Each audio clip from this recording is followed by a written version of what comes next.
डिग्गी में डाल के लाया था खबर को, डिग्गी में, और आके कहा कि कोई बात नहीं करनी है, मेरी तो शक्ल भी नहीं देखनी है और मेरा नंबर भी ब्लॉक कर दिया। अरे भाई, जब बात नहीं करनी और शक्ल नहीं देखनी तो फिर ये सब क्या है? ये सब क्यों कर रहे हो? तुम भी थोड़ा अंडरस्टैंड करो, वो हर्ट है, ईगो में आके कर।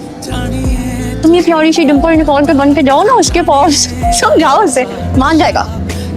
कामयार ने अरेंजमेंट्स कराई हैं, कल आया था यहाँ पर, तो मेरी शक्ल भी नहीं देखनी चाहिए, फिर भी मेरे लिए इतना कुछ कर रहा है। शक्ल तो वो मेरी नहीं देखना चाहता। चाहता तो वो तुम्हें भी है, और ऐसा चाहता है जिसकी सिर्फ हसरत की जा सकती है। जाने मत देना उसे, तुम्हारे लिए वो कुछ भी कर सकता है, कुछ। आप क्या क्या कर रहे हैं आप? तुम्हारे कारनामों के बारे में तुम्हारे वालिद साहब से बात करने आया हूँ। इनसे क्या बात कर रहे हैं? ये मुझे आपसे भी कम जानते हैं। एक बात बताओ, पूरी दुनिया में क्या कोई ऐसा शख्स है जिसकी बात तुम सुनते हो? था ना, फिर उस शख्स ने मुझे छोड़ दिया। तुम्हारी हरकतें देखने के बाद दुनिया का कोई भी बाप अपनी बेटी की शादी तुमसे नहीं करवा सकता था। मुझे करनी भी नहीं है। तो फिर बार बार हमारे घर क्यों आते हो? अब नहीं आऊंगा। भाई, गलती हो गई मेरी बेटी से, हम सब से। क्या चाहते हो कि हम सब जहर लेके मर जाएं? नहीं नहीं, ऐसे तो बिल्कुल नहीं चाहता मैं। मरने के लिए मैं हूं ना, रोज घुट घुट के मरता हूं मैं। काफी है। कभी फरिश्ता बन जाता है, कभी इब्लीस से भी 2 हाथ आगे हो जाता है। मैं तंग हो गई हूँ इस सिलसिले। कामयार और मेरा कोई ताल्लुक नहीं है, जो कुछ हुआ उसमें कामयार का कोई कसूर नहीं है। कम से कम उसमें इतनी हिम्मत होती है कि उसने अपनी गलती मान ली।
बता, लिख दूं तुझे मैं अपने दिल की कलम से।